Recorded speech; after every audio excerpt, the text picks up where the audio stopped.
नमस्कार, स्वागत आहे तुमचं इम्पायर बिल्डरमध्ये. मित्रांनो, तुम्हाला माहिती आहे का, एखादा व्यवसाय करायचा म्हटल्यावर जिद्द असावी लागते आणि आपलं ॲम्बिशन जर असलं ना पक्कं, तर आपण तो व्यवसाय करू शकतो, त्यात पुढे जाऊ शकतो. अंबानी जर विचार करत बसले असते की लोकं काय म्हणतील, तर ते पेट्रोल पंपावर त्यांनी कामच केलं नसतं आणि ह्याच रिलायन्स उभीच नसती. टाटांनी काही लाखोतून सुरुवात नाही केली, ते पण शून्यातूनच वरती आले. त्यामुळे आज आपल्याकडे 500 आहेत ना, तर 500त कुठला आपण व्यवसाय करू शकतो याचा विचार करा. आणि सगळ्यात महत्त्वाचं म्हणजे लोकं काय म्हणतील याचा विचार बिलकुल सोडून द्या मित्रांनो. कारण जेव्हा तुमच्याकडे खायला दाणे नाही आहेत, तेव्हा लोकं तुम्हाला पोसायला येणार नाही. ते तुम्हालाच करायचे, तुम्हालाच तुमच्या जेवणाची व्यवस्था करायची आणि तुम्हालाच कष्ट करायचे.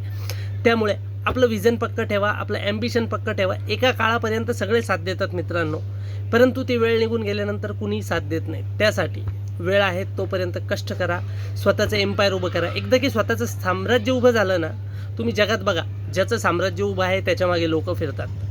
जर तुम्हालाही वाटत असेल की तुमचं साम्राज्य उभं झालं पाहिजे, तर आजच इम्पायर बिल्डरला सबस्क्राईब करा आणि दररोज नवनवीन आयडिया जाणून घ्या. मित्रांनो, मला एकट्याला माझं साम्राज्य उभं नाही करायचं, मला तुम्हाला घेऊन आपलं साम्राज्य उभं करायचं आहे. त्यामुळे आपण यापुढे करणार आहोत असं काही, ज्यामुळे दररोज कुणाचं ना कुणाचं साम्राज्य उभं होईल. मी तुम्हाला दररोज दाखवणार आहे एक अशी स्टोरी ज्याने शून्यातून निर्माण केलं आहे आपलं स्वतःचं साम्राज्य.